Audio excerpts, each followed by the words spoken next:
El grito retumbó por los corredores de piedra húmeda de la torre del templo el 8 de junio de 1795.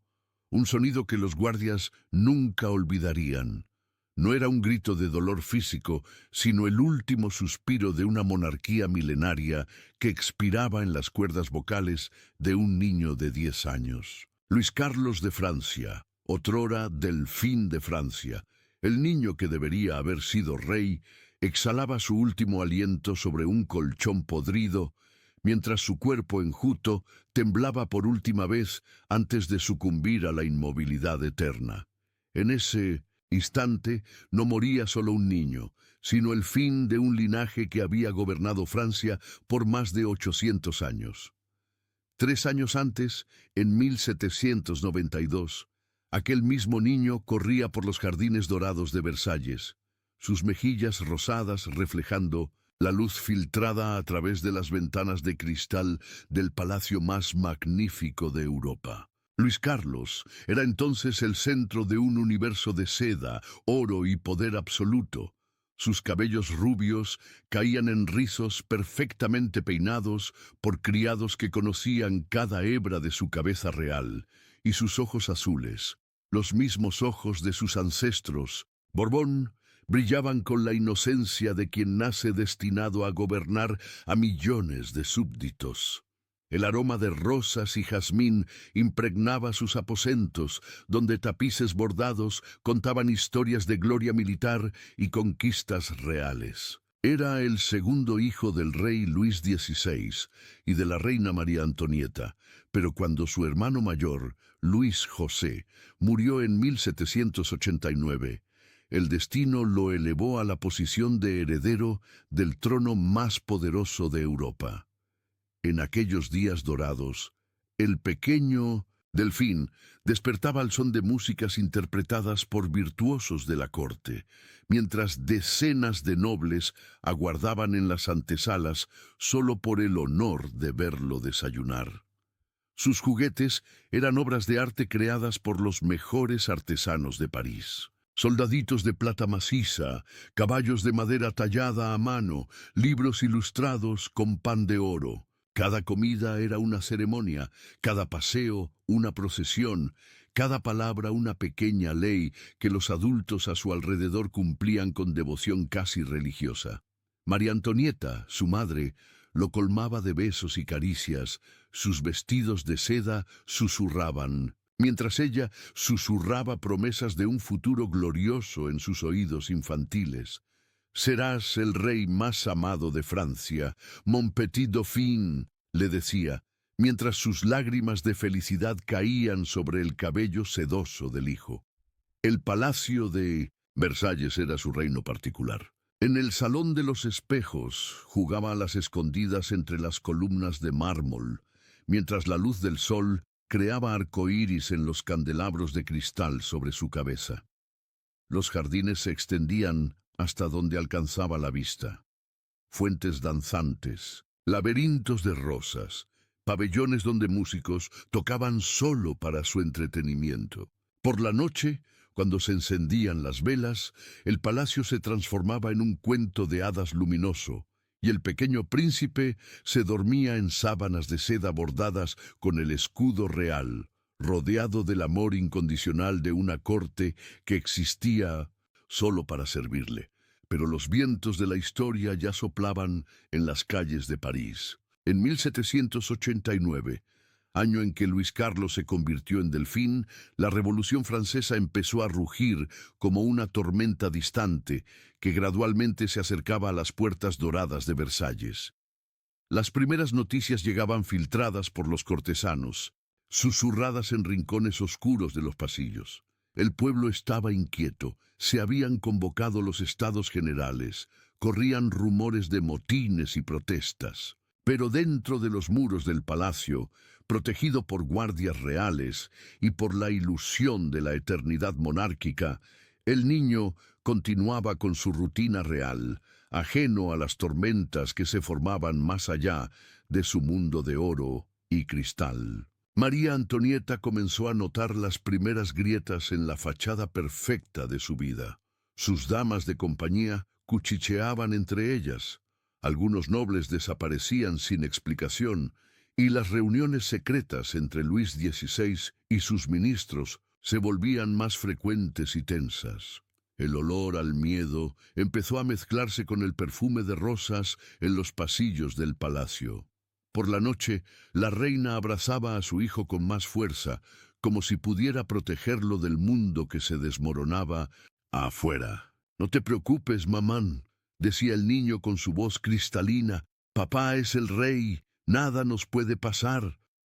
Pero en los ojos de María Antonieta ya brillaba el terror de quien comenzaba a comprender que ni siquiera el poder divino de los reyes podría detener la furia de un pueblo hambriento e indignado. En octubre de 1789, la realidad invadió Versalles como una avalancha de gritos y hierro. Una multitud de mujeres parisinas, armadas con cuchillos de cocina y palos, marchó hasta el palacio exigiendo pan y justicia. El sonido de sus gritos retumbaba por los corredores de mármol, una sinfonía siniestra que sustituyó las suaves melodías que antes acompañaban los días del pequeño Delfín. Luis Carlos fue despertado en medio de la noche por el estruendo de cristales rompiéndose y por los gritos de sus padres. María Antonieta, con el rostro pálido de terror, lo tomó en brazos y corrió por los corredores oscuros, sus tacones resonando desesperados sobre el mármol frío. «Mamán, ¿qué está pasando?», preguntó el niño, pero la respuesta llegó en forma de más gritos procedentes del patio, donde la multitud exigía la cabeza de la reina. La familia real se vio obligada a dejar Versalles y regresar a París, instalándose en el Palacio de las Tullerías. Para Luis Carlos fue como salir del paraíso para entrar en un purgatorio dorado. Las Tullerías, aunque aún lujosas, eran una prisión disfrazada. Guardias revolucionarios reemplazaron a los antiguos criados reales, sus uniformes azules contrastando con las libreas rojas, blancas y azules que ahora ondeaban donde antes solo había colores reales. El niño sentía el cambio en el aire. Ya no era el perfume de rosas, sino el olor a sudor, miedo y pólvora que penetraba por las ventanas abiertas.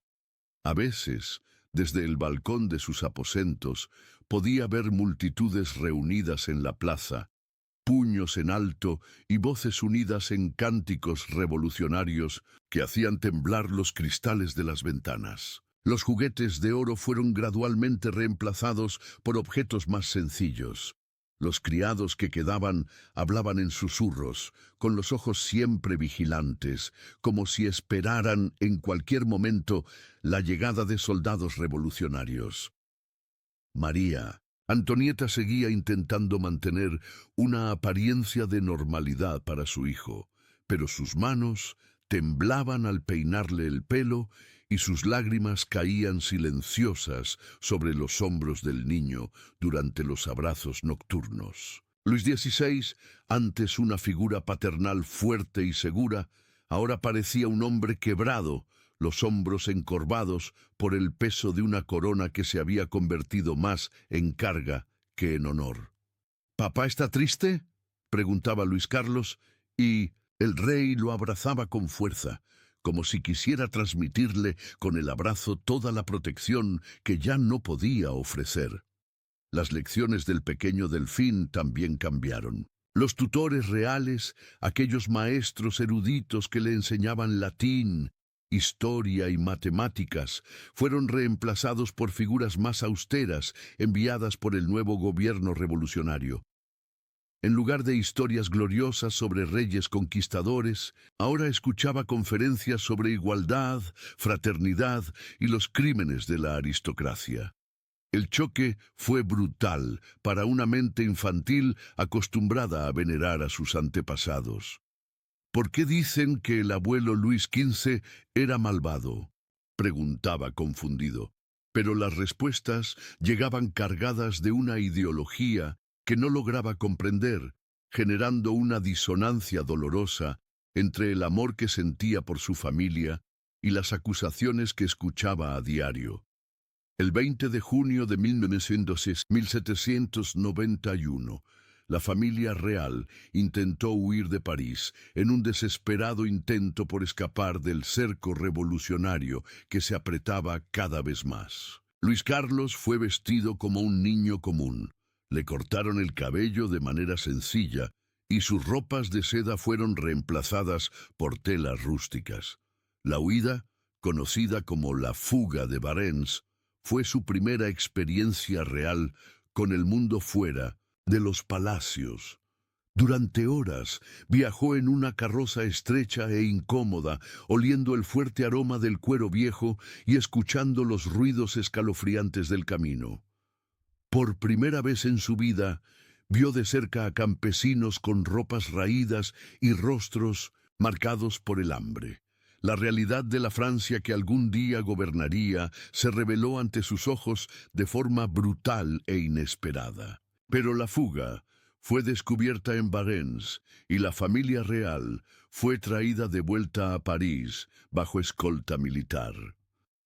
El viaje de regreso fue un calvario psicológico para el niño.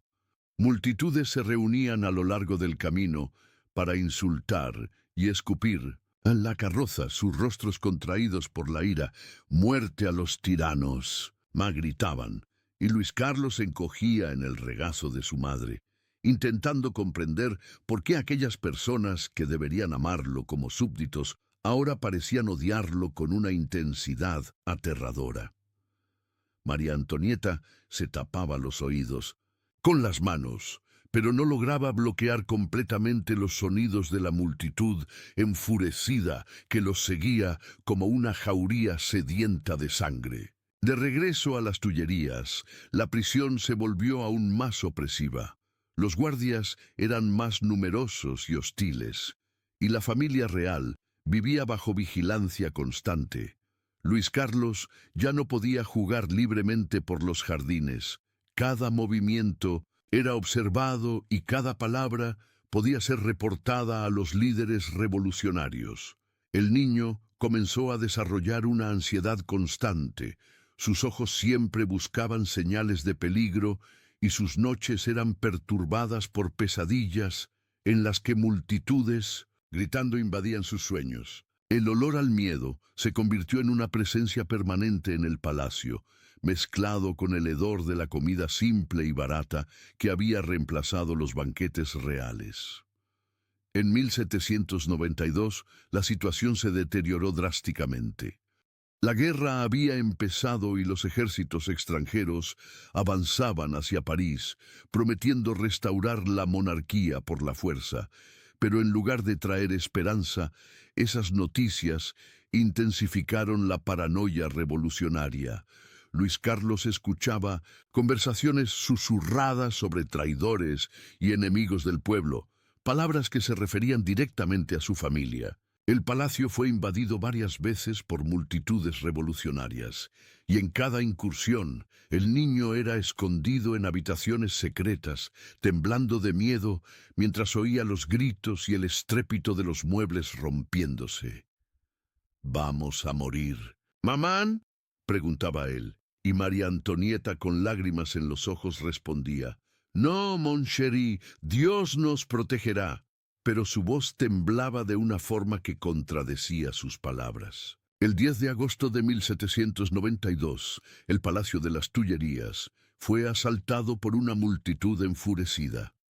Luis Carlos vio por primera vez sangre real derramándose cuando los guardias suizos que protegían a la familia fueron masacrados en los patios del palacio.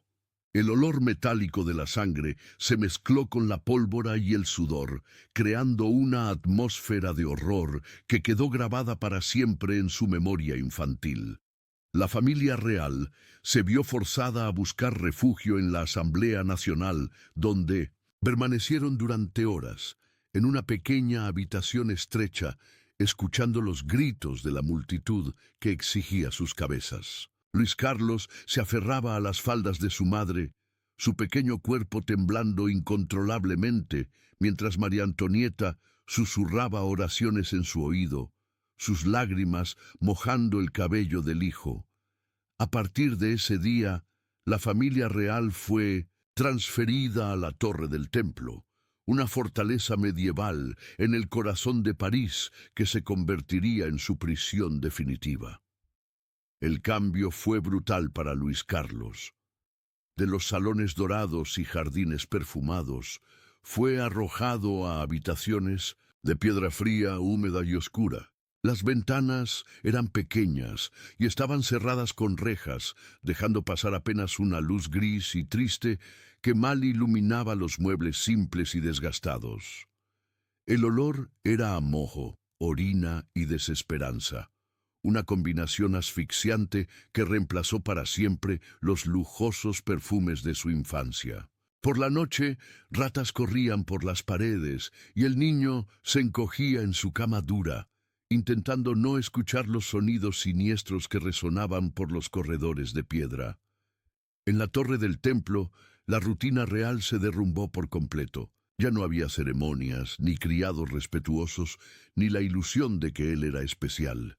Los guardias lo trataban como a un prisionero común, algunos con desprecio abierto, otros con una crueldad calculada destinada a quebrantar su espíritu real. Las comidas eran simples y a menudo frías: pan duro, sopa aguada, agua con sabor a óxido. Luis Carlos, acostumbrado a las delicias preparadas por los mejores chefs de Francia, a menudo vomitaba la comida, su estómago rechazando el fare una vez refinada. María Antonieta intentaba consolarlo, diciéndole que era algo temporal, que pronto estarían libres, pero sus palabras sonaban cada vez más vacías a medida que pasaban los meses. En diciembre de 1792, Luis XVI fue juzgado por traición. Luis Carlos no comprendía del todo lo que significaba un juicio, pero sentía la tensión terrible que se apoderó de la torre. Su padre, que siempre había sido una figura fuerte y protectora, ahora pasaba días enteros en silencio, con la mirada fija en un punto distante, como si ya pudiera ver la guillotina que lo aguardaba. María Antonieta lloraba constantemente, intentando ocultar las lágrimas para su hijo, pero sus sollozos resonaban por las paredes de piedra durante las frías madrugadas. «¿Por qué mamá llora tanto?», preguntaba Luis Carlos, y la respuesta llegaba en forma de más abrazos desesperados y besos empapados en lágrimas. El 21 de enero de 1793, Luis XVI fue ejecutado en la guillotina. Luis Carlos no presenció la ejecución, pero escuchó los gritos de la multitud reunida en la plaza de la Revolución para ser testigos de la muerte del rey. El sonido llegó hasta la torre del templo como un rugido distante, un eco siniestro que anunciaba el fin definitivo de la monarquía francesa. Cuando María Antonieta recibió la noticia, su grito de dolor fue tan desgarrador que los guardias guardaron silencio durante unos minutos, como si incluso ellos reconocieran la magnitud de la tragedia. Luis Carlos, entonces con 8 años, se convirtió técnicamente en rey de Francia a los ojos de los monárquicos, pero en la práctica era solo un huérfano prisionero en una torre medieval. La muerte de su padre marcó el inicio de la fase más oscura en la vida de Luis Carlos.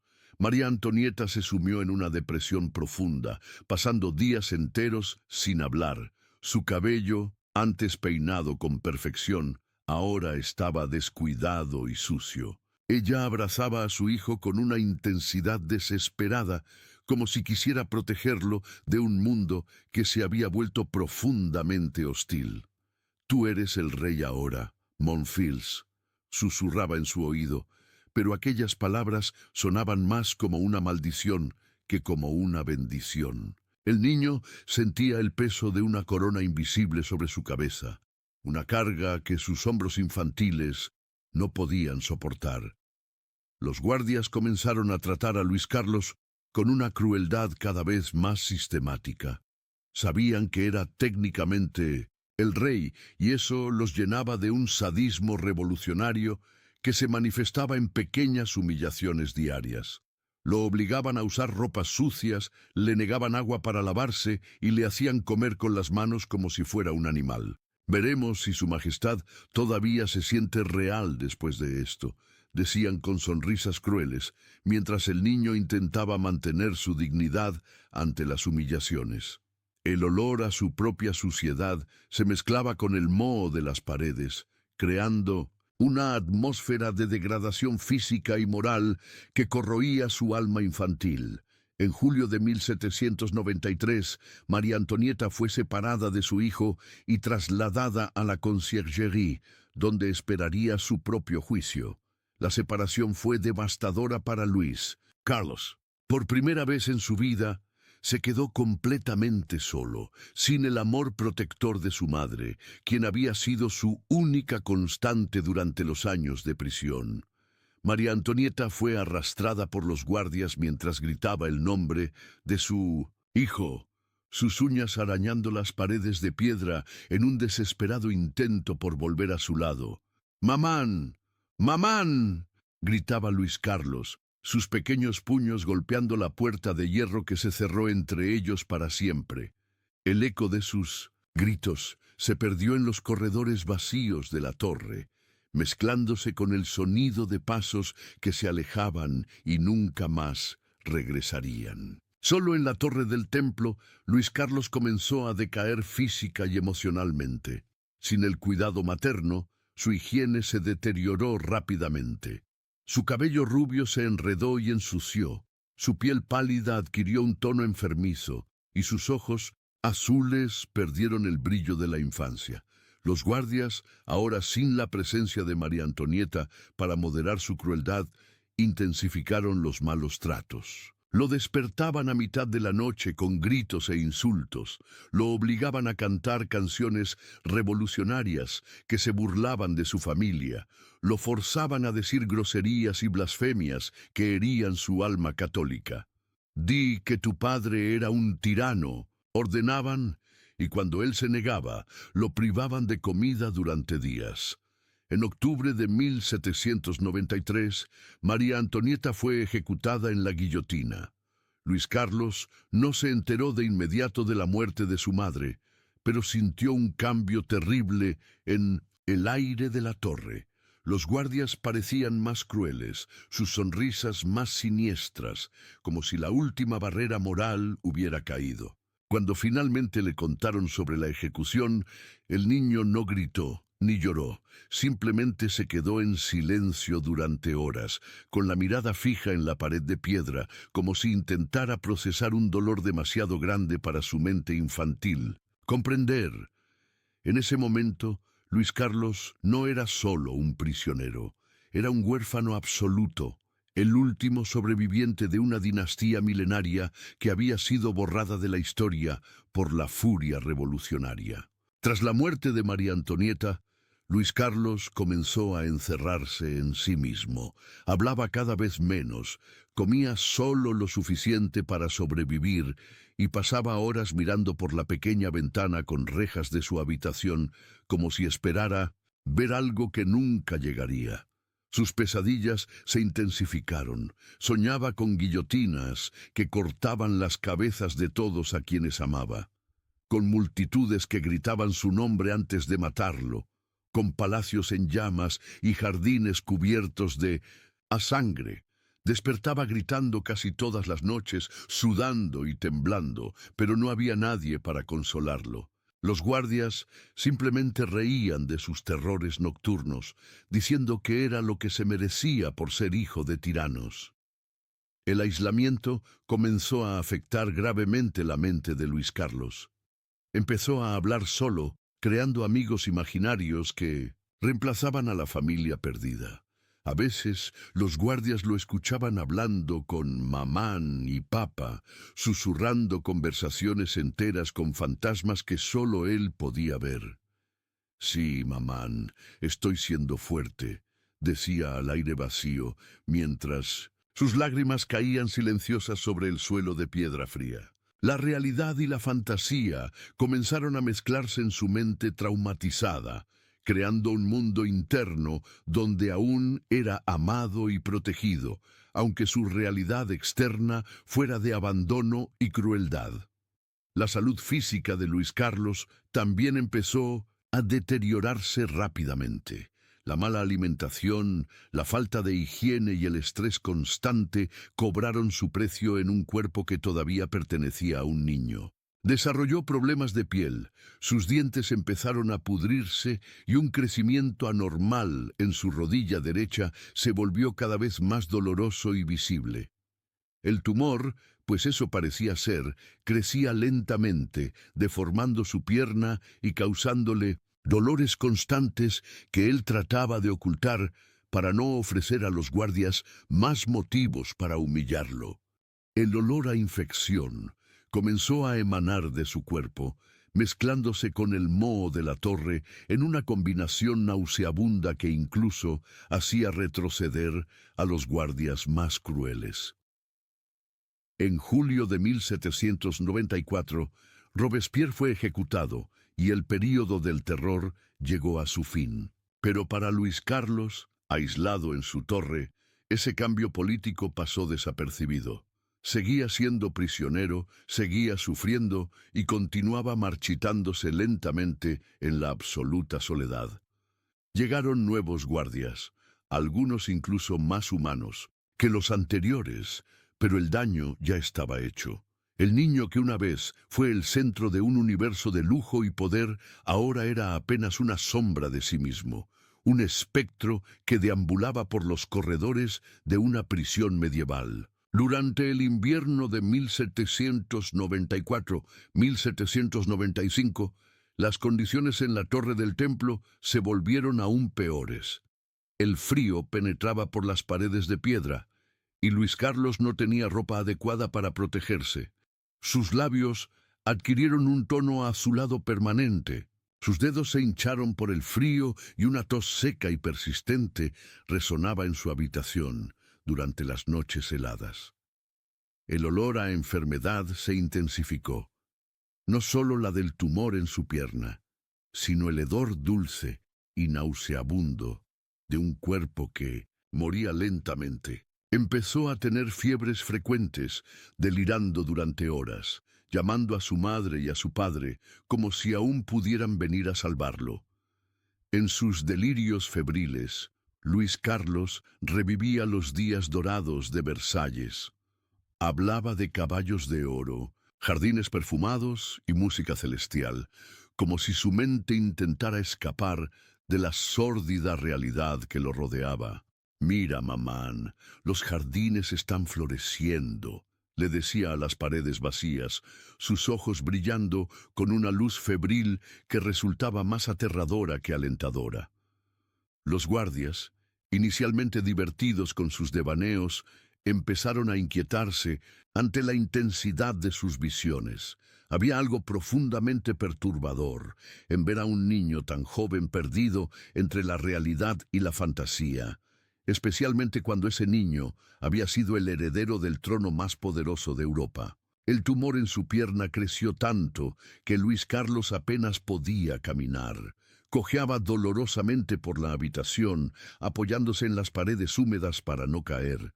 El dolor era constante e insoportable, pero había aprendido a no llorar demasiado alto, pues eso solo atraía más crueldad de los guardias. A veces, cuando el dolor se volvía intolerable, se mordía los labios hasta sangrar, intentando transferir el sufrimiento interno a un dolor externo que pudiera controlar.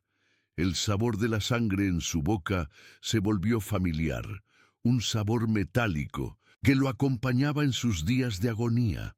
En la primavera de 1795 era evidente que Luis Carlos estaba muriendo. Su piel adquirió un tono cadavérico, sus ojos se hundieron y estuvieron rodeados de ojeras púrpuras, y su cuerpo se volvió esquelético. El olor a muerte comenzó a emanar de él, no solo el hedor de la infección, sino ese aroma dulce y perturbador que precede al final de la vida. Incluso los guardias más insensibles empezaron a sentirse incómodos en su presencia, como si la proximidad a la muerte de un niño les recordara su propia mortalidad y las atrocidades que habían cometido. Durante sus últimos días, Luis Carlos hablaba poco, pero cuando lo hacía, sus palabras revelaban una lucidez asombrosamente madura.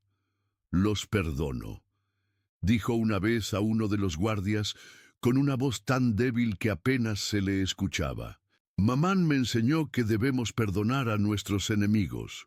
El guardia, un hombre rudo que había participado en muchas de las humillaciones del niño, guardó silencio durante un largo instante antes de salir apresuradamente de la habitación, como si no pudiera soportar el peso del perdón de un niño a quien había torturado.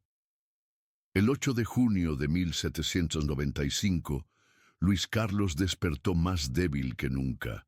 Su respiración era laboriosa, un sonido sibilante que resonó por las paredes de piedra. Intentó levantarse de la cama, pero sus piernas no lo sostuvieron, y cayó al suelo frío de la celda. El impacto lo hizo gritar de dolor, un sonido que recorrió los corredores de la torre como un lamento fantasmal. Ese grito alertó a los guardias, que encontraron al niño derrumbado, temblando incontrolablemente, sus labios azulados, murmurando oraciones silenciosas. No había médico en la torre aquel día, y no se había llamado a ninguno durante meses, a pesar del evidente declive de la salud del prisionero. Colocaron a Luis Carlos de nuevo en la cama, donde permaneció durante horas, con su respiración volviéndose cada vez más irregular. Sus ojos, que un día habían brillado con la alegría de la infancia y luego con el terror del trauma, ahora estaban vidriosos, fijos en un punto del techo como si vieran algo que los guardias no podían percibir.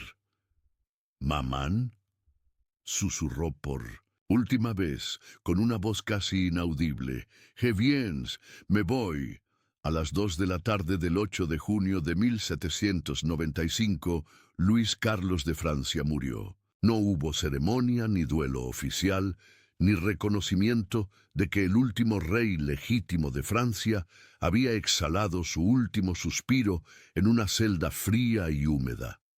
Su cuerpo fue encontrado en posición fetal, como si, incluso en la muerte, intentara protegerse de un mundo que había sido demasiado cruel para que lo soportara. Los guardias notaron que, a pesar de toda la suciedad y la enfermedad que lo habían consumido, su rostro en la muerte tenía una expresión pacífica, casi serena, como si finalmente hubiera encontrado el descanso que le fue negado en vida. El cuerpo de Luis Carlos fue examinado superficialmente por un médico que llegó horas después de su muerte. El informe oficial mencionó escrófula y tumor en la rodilla, pero no logró capturar la verdadera causa del fallecimiento: el corazón roto de un niño que había perdido todo lo que amaba, el alma destrozada de un niño que había sido convertido de príncipe en paria, de heredero en huérfano, de símbolo, de poder en víctima del poder. Había muerto no solo de una enfermedad física, sino de una enfermedad espiritual que ningún médico de la época podría diagnosticar o curar. Los rumores comenzaron a circular inmediatamente tras su muerte. Algunos decían que Luis Carlos había sido envenenado por revolucionarios que temían que se convirtiera en un símbolo de resistencia monárquica. Otros susurraban que había sido reemplazado por otro niño años antes y que el verdadero Delfín había escapado para vivir en el exilio. Surgieron historias fantásticas sobre avistamientos del príncipe perdido en países lejanos, creando una mitología que persistiría durante décadas. Pero la verdad era más simple y más terrible. Había muerto un niño de negligencia, crueldad y abandono, víctima de fuerzas históricas que ni él ni nadie más pudo comprender o controlar. El funeral de Luis Carlos fue apresurado y desprovisto de dignidad. Colocaron su cuerpo en un ataúd simple de madera y lo enterraron en una fosa, común en el cementerio de Saint Marguerite, sin lápida ni marca que indicara quién había sido. Los únicos presentes fueron algunos funcionarios del gobierno y un sacerdote que murmuró oraciones rápidas sobre el ataúd.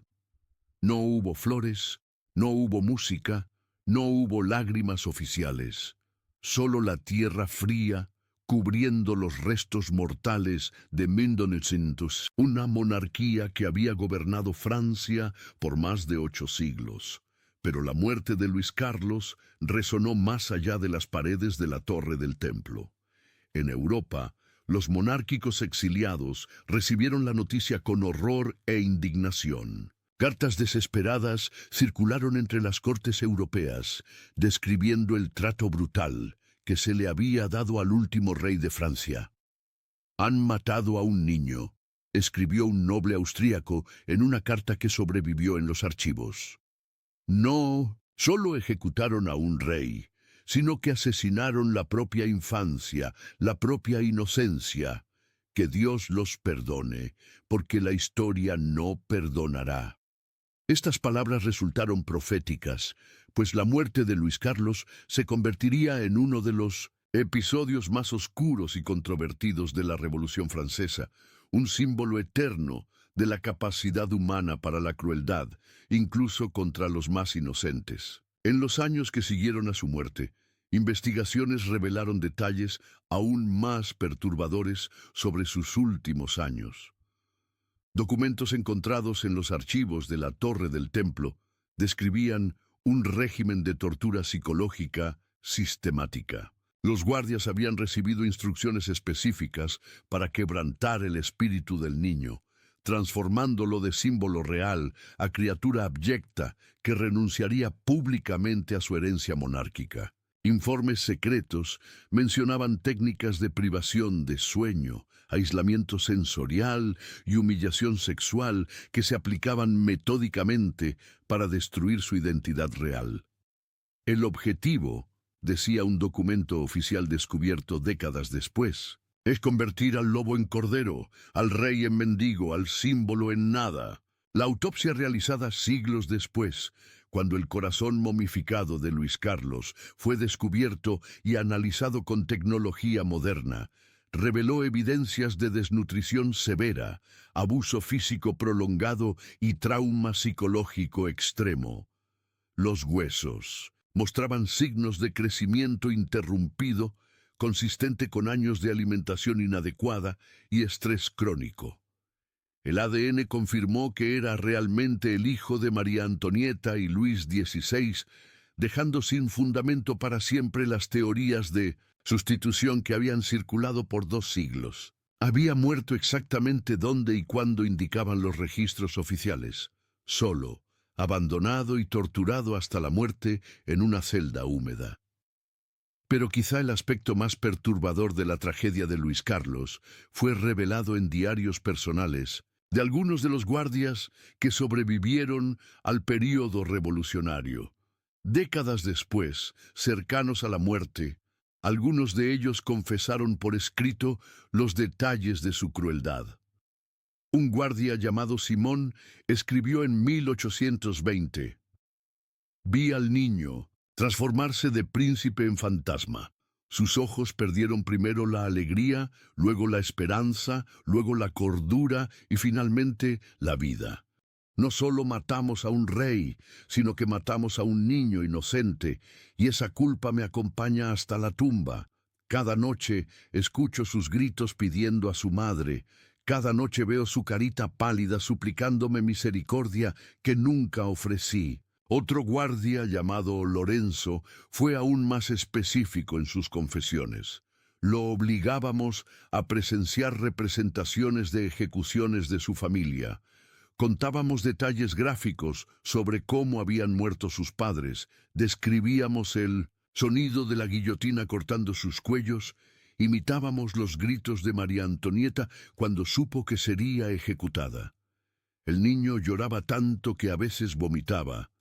Pero nosotros seguíamos día tras día hasta que dejó de llorar y se quedó en silencio, mirándonos con esos ojos muertos. Convertimos a un niño en cadáver mucho antes de que su cuerpo dejara de respirar. Las técnicas utilizadas contra Luis Carlos no eran al azar, sino parte de un programa sistemático de deshumanización que buscaba no solo quebrar su voluntad, sino crear un ejemplo público de que ni siquiera la institución más sagrada, la infancia real, estaba protegida de la furia revolucionaria. Documentos del Comité de Seguridad Pública mostraban discusiones explícitas sobre cómo educar al ex-delfín, transformándolo en un símbolo vivo de la caída de la aristocracia. Debe ser quebrantado por completo, escribió un oficial, revolucionario, para que todos vean que ni siquiera los dioses caídos mantienen su divinidad. El impacto psicológico de esa tortura en una mente infantil fue devastador de maneras que los torturadores no comprendían del todo. Luis Carlos desarrolló síntomas que hoy reconocemos como trastorno de estrés postraumático severo, disociación y depresión profunda. Empezó a automatizarse, arrancándose el propio cabello y arañándose la piel hasta sangrar. Desarrolló tics nerviosos y comportamientos compulsivos, como contar las piedras del suelo de su celda o ordenar y reordenar obsesivamente los pocos objetos que poseía. Su habla se volvió cada vez más desconectada de la realidad, mezclando recuerdos del pasado con fantasías del presente. Lo más cruel de todo era que Luis Carlos mantenía una chispa de esperanza que nunca se extinguió por completo, incluso en los momentos más oscuros. Siguió creyendo, casi hasta el final, que alguien vendría a rescatarlo. Los guardias relataron que a veces pasaba horas en la ventana, mirando hacia la calle, como si esperara ver llegar caballeros reales para liberarlo. «Mi tío vendrá por mí», decía a veces, refiriéndose a los hermanos de Luis XVI que habían huido al exilio. «No me ha olvidado».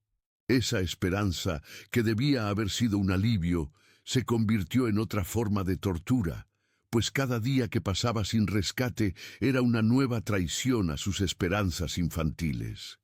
El deterioro físico de Luis Carlos estuvo acompañado por una degradación moral forzada que buscaba destruir no solo su cuerpo, sino su alma. Los guardias lo obligaban a repetir blasfemias contra Dios, a maldecir la memoria de sus padres y a cantar canciones obscenas que se burlaban de la religión católica que había sido central en su educación. Cuando se negaba, lo privaban de comida, agua o calor. Poco a poco el hambre lo obligó a ceder y cada palabra blasfema que era obligado a pronunciar era como una pequeña muerte espiritual. «Perdóname, mamán», susurraba después, como si María Antonieta pudiera escucharlo desde el más allá. No quería decir esas cosas. El aislamiento fue quizá la tortura más eficaz aplicada contra Luis Carlos. Los niños necesitan contacto humano, afecto e interacción social para desarrollarse normalmente, y la privación deliberada de esos elementos básicos le causó daños psicológicos irreversibles. Pasó meses sin hablar con nadie más que con guardias hostiles, sin recibir un abrazo, una sonrisa o cualquier muestra de cariño humano.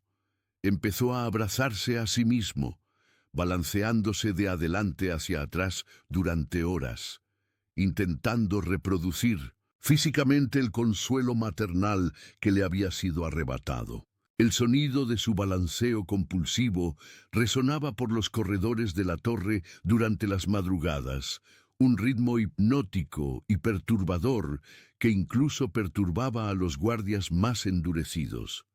Durante el invierno de 1795, cuando su muerte se acercaba, Luis Carlos comenzó a tener visiones que eran a la vez hermosas y terribles. Decía ver ángeles que venían a visitarlo, describiendo sus alas doradas y sus voces melodiosas con una precisión perturbadora. «Me dicen que Maman me espera», contaba a los guardias, quienes inicialmente se burlaban, pero gradualmente callaban ante la intensidad de sus descripciones. «Ella está en un jardín hermoso, con todas las flores que amaba en Versalles. Los ángeles dicen que ya no debo tener miedo». Esas visiones, probablemente alucinaciones causadas por la fiebre y la desnutrición, le proporcionaban el único consuelo en sus últimos días. La lenta agonía de Luis Carlos se convirtió en una metáfora del fin violento de una era. No era solo un niño muriendo. Era el último suspiro de 1000 años de monarquía francesa, el final de una línea real que había producido santos, conquistadores y tiranos, pero que nunca había sufrido una extinción tan brutal y definitiva. Su agonía trascendía su persona física, representando el sufrimiento de toda una clase social, de todo un sistema de creencias, de toda una concepción del mundo que estaba siendo reemplazada de forma violenta por algo completamente nuevo y desconocido. El simbolismo de su muerte no pasó desapercibido entre los contemporáneos más perspicaces. Un observador austríaco escribió: «No mataron solo a un niño, sino que ejecutaron una idea. La idea de que algunas personas nacen diferentes, especiales, tocadas por la gracia divina. Al dejar que el último rey de Francia muriera como un animal abandonado, declararon que ya no hay reyes, no hay elegidos, no hay jerarquía sagrada. Solo hay carne humana, todos iguales en la muerte». Esta observación capturaba perfectamente la dimensión filosófica de la tragedia de Luis Carlos. Pero había también una ironía cruel en la forma en que murió. La Revolución Francesa había prometido liberté, égalité, fraternité, libertad, igualdad, fraternidad. Sin embargo, Luis Carlos fue privado de las tres. No tuvo libertad, pues fue prisionero desde los 7 años. No tuvo igualdad, pues fue tratado peor que cualquier delincuente común. Y ciertamente no tuvo fraternidad, pues fue abandonado por todos los adultos que deberían haberlo protegido. La revolución que se proclamaba humanitaria resultó profundamente inhumana cuando se enfrentó a la debilidad más fundamental: un niño indefenso.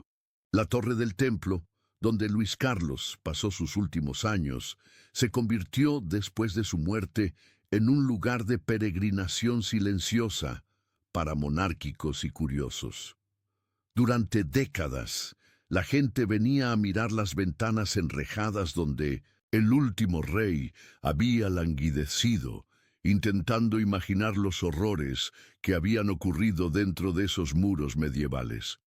La torre fue demolida en 1808 por orden de Napoleón, quien temía que se convirtiera en un símbolo de resistencia monárquica, pero su memoria persistió. Hoy, una placa marca el sitio donde estuvo, con una inscripción sencilla que no logra capturar la enormidad de la tragedia que allí ocurrió. El legado de Luis Carlos trascendió las divisiones políticas de su época. Incluso republicanos, firmes, comenzaron a expresar horror por el trato que había recibido. Víctor Hugo, defensor ardiente de la República, escribió décadas después: «Una revolución que mata niños no es una revolución, es un crimen contra la humanidad. Podemos juzgar reyes, podemos ejecutar tiranos, podemos derribar tronos, pero no podemos torturar inocentes. Lo que hicieron con el pequeño delfín fue una mancha que ningún avance político podrá limpiar». Estas palabras reflejaban un sentimiento creciente de que, independientemente de las justificaciones políticas, ciertas líneas morales no debían cruzarse. La historia de Luis Carlos también se convirtió en un caso de estudio sobre los efectos del trauma en la infancia. Médicos y psicólogos de los siglos XIX y XX estudiaron su caso como un ejemplo extremo de abuso psicológico y sus consecuencias. Sus síntomas, la regresión, las alucinaciones, la automutilación, el aislamiento emocional, se convirtieron en hitos en el estudio de lo que hoy llamamos trastorno de estrés postraumático en niños. Paradójicamente, su muerte terrible Contribuyó a una mayor comprensión de la psicología del trauma, ayudando a otras víctimas infantiles de abusos similares. Pero quizá el aspecto más perturbador de la historia de Luis Carlos sea su relevancia contemporánea. En todas las épocas y lugares donde regímenes políticos extremos han llegado al poder, niños inocentes han pagado el precio de la radicalización adulta. Su historia resuena en las experiencias de niños, en campos de concentración, bajo regímenes totalitarios, en guerras civiles y genocidios. Se convirtió en un símbolo universal de la inocencia destruida por la crueldad política, un recordatorio de que detrás de toda gran transformación histórica hay seres humanos individuales, a menudo los más vulnerables, que sufren consecuencias desproporcionadas por eventos que no crearon ni controlaron. El redescubrimiento del corazón momificado de Luis Carlos en 2000 y su posterior análisis genético que confirmó su identidad, aportó un cierre científico a una de las controversias históricas más persistentes. Pero también reabrió heridas emocionales que muchos franceses creían cicatrizadas. Surgieron debates acalorados sobre dónde y cómo debía ser enterrado, con monárquicos exigiendo un funeral real y republicanos argumentando que sería una traición a los principios de la República Francesa. Al final, el corazón fue enterrado discretamente en la Basílica de Saint-Denis, junto a las tumbas de otros reyes franceses, en una ceremonia que intentó equilibrar el reconocimiento de su tragedia personal con el respeto a los valores republicanos, modernos. El funeral tardío de Luis Carlos, más de 2 siglos después de su muerte, fue una ceremonia extraña y conmovedora. Asistieron representantes de familias reales europeas, así como historiadores, religiosos y ciudadanos comunes conmovidos por su historia. Se derramaron lágrimas por un niño al que nadie había conocido personalmente, pero cuya tragedia había trascendido el tiempo y tocado corazones a lo largo de los siglos. Hoy, dijo el arzobispo que oficiaba la ceremonia, no enterramos a un rey, enterramos a un niño que sufrió demasiado. Que su alma finalmente encuentre la paz que le fue negada en vida. La historia de Luis Carlos nos obliga a enfrentar cuestiones fundamentales sobre justicia, venganza y los límites de la retribución política. ¿Era culpable de algo más que de haber nacido en la familia equivocada en el momento equivocado? ¿Fue su castigo, si es que podemos llamarlo así, proporcional a cualquier crimen que pudiera haber cometido? ¿Y qué nos dice su muerte sobre nuestra capacidad como especie de distinguir entre justicia y crueldad, entre revolución necesaria y sadismo innecesario?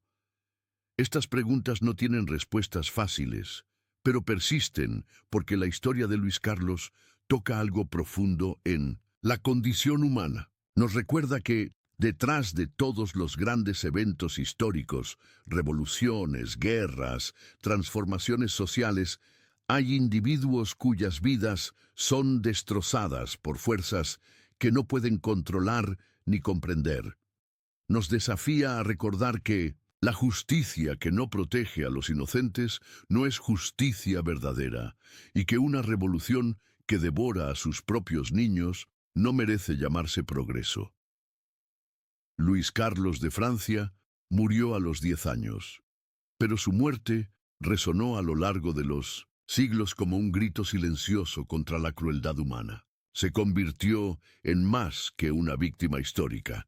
Se transformó en un símbolo eterno de la inocencia perdida, un recordatorio perpetuo de que en nuestra búsqueda de cambio político y social nunca debemos olvidar nuestra humanidad básica. Su breve vida, acortada por la brutalidad de adultos que debían haberlo protegido, continúa asustándonos y enseñándonos, mucho tiempo después de que las pasiones políticas de su época se hayan enfriado y olvidado. Y quizá esa sea la verdadera lección de Luis Carlos, que algunas cosas trascienden la política.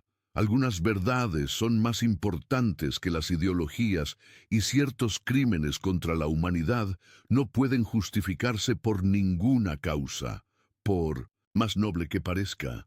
Murió solo y abandonado en una torre medieval, pero su memoria se niega a morir, persistiendo como una voz silenciosa que susurra a través de los siglos. Acuérdense de mí. Recuerden lo que hicieron con un niño. Recuerden, para que esto nunca vuelva a suceder.